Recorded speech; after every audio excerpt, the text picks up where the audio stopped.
Hi, Rock here. In this video I'm going to teach you how to get a loan. Well, I'm going to give you some background on all types of commercial loans for the purpose of buying a company. And so here goes. And I'm going to start with commercial loans right here. I'm going to go all up and down the other types of loans that exist out there, starting with the banks. The banks, of course, are very conservative lenders, but they also have the best interest rates. And so what you'll find from a bank, and I've done some nice deals with banks, they do require personal guarantees, but they have two main product lines, and that is broken down into two main types of loans, which are credit lines, which can be either secured or unsecured, but they try like hell to secure them, and term loans, which are loans that are made over time, like a car loan or a real estate loan or any one of those. Now, credit lines can be just an open line of credit, which could run for a year to another year and beyond, or it could be a very formal revolving credit facility, which is something that runs multiple years. It's like having a credit line that runs several years at a time and then matures into a term loan. So there's some very fancy bank products out there, but the very simplest ones are a simple credit line, which you could use for buying a company, and a term loan, which usually runs maybe 3 to 5 to 6 years, depending on the collateral. And the collateral typically is something that stays put, such as furniture, fixtures, equipment. Whereas for the credit line, you may have what they call dynamic collateral, which could be receivables, inventory, and things that don't stay put. Okay, let's move on to real estate loans. Now, real estate loans, obviously, it's like a typical mortgage. Banks handle them, but they aren't always used to buy companies. They often are used to buy houses. They also are used to do construction. They also have bridge loans that can be used to build houses and then mature into a long-term loan. And they also have what's called hard money, which can be used for an acquisition. And hard money is an expensive loan, could run 16 to 20 to even more percent per annum. They are typically made for short term, so in other words, if you had a piece of property, you could run out and borrow quickly on it, but they would want payback in maybe a year or less. And it's made to be matured into a much longer term loan, so maybe a hard money loan might be taken out, paid off by a longer term mortgage. Now let's switch over here for a second to asset-based loans, just to give you an overview of those. Mainly what we're concerned about with asset-based loans are the two types of what we call dynamic collateral, accounts receivable and inventory. And usually what the asset-based loan is a line of credit against those two things, except they're closely monitored to make sure that they're within what they call an eligibility range, which is the actual loan-to-value parameters that are required in the deal. For example, if you're going to be advancing or borrowing 80% of accounts receivable, the asset-based lender will watch those receivables very closely to make sure that you don't go over that limit, 80% of accounts receivable. Same thing with inventory.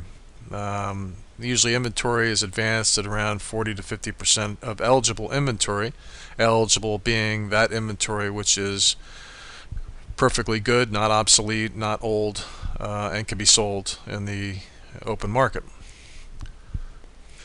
Now, asset-based loans like this are made by asset-based lenders. There can be such a thing as a factor. A factor is a separate kind of asset-based lender that deals only in accounts receivable and is very, very expensive. However, I've used them before to buy companies. I can tell you that if the company is profitable, the factor can be a great way to have non-recourse financing where you aren't personally liable and you can wind up with a company. So let's go on to the next type of acquisition loan, which is a lease. Now, a lease is a fancy way of saying a term loan.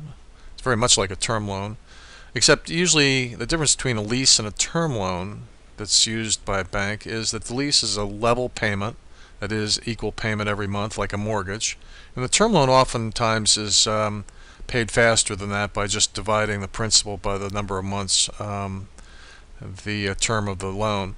And the lease, therefore, is a little bit better to work with your cash flow on.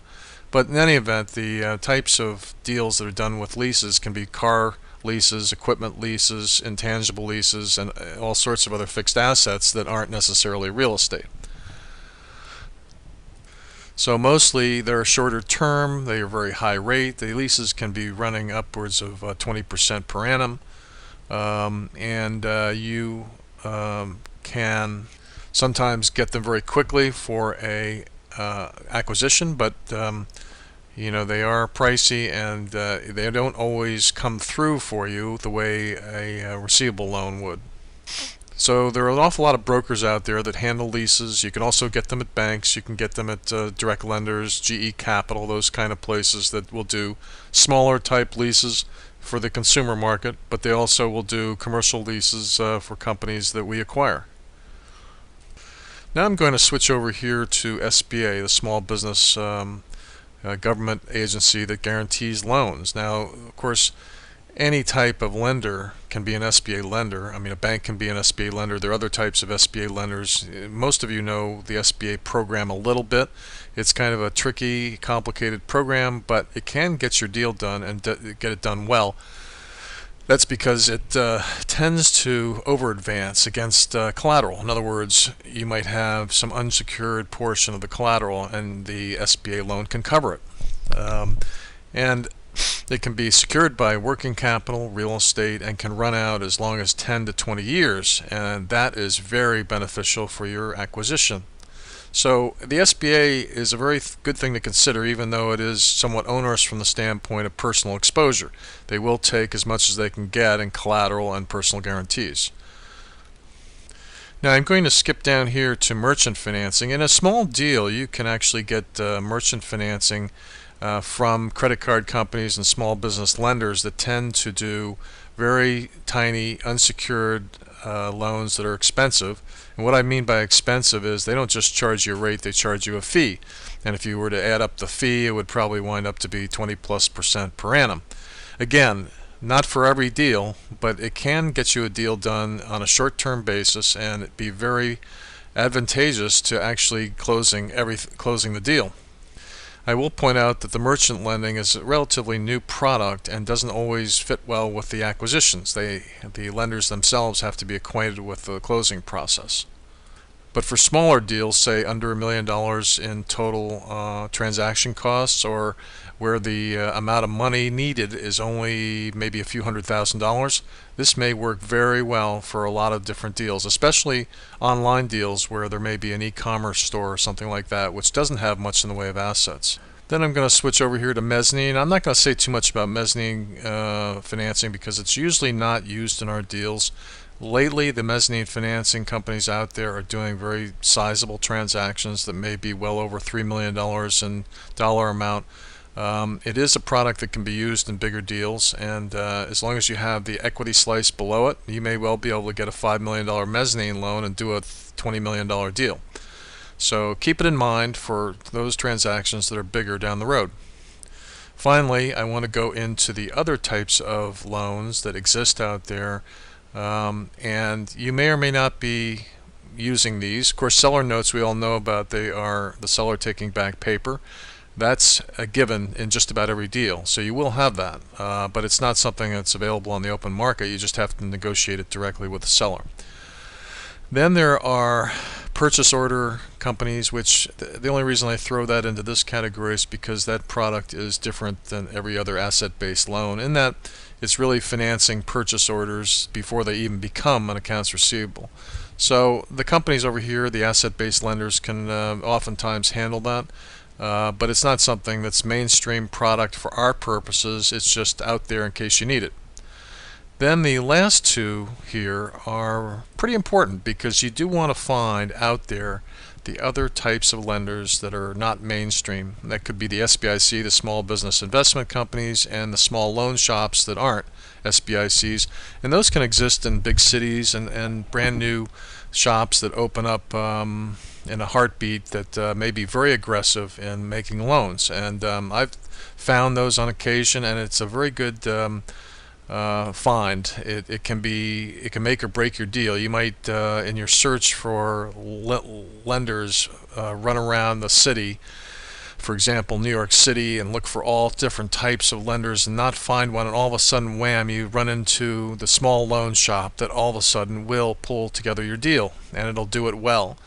And you'll never see them again. Maybe they may go out of business the next day, but they do exist, and they may well be able to get your deal done in short order. Same with the SBICs, although the SBICs are not as well known as they used to be, because they have pretty much been supplanted by SBA loans and mezzanine and other products that are out there. But SBICs still do exist, and they oftentimes are coexisting with a mezzanine product.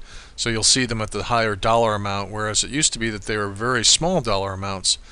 So nowadays you have to realize that deals are being done at the 2 million on up level, and the smaller deals are getting forsaken by the bigger lenders.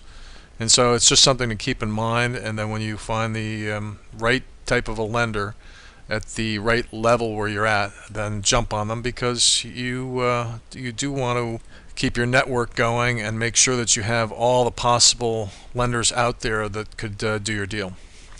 Anyway, that's it for this video, and we'll probably talk to you next time about the individual types of loans for each institution.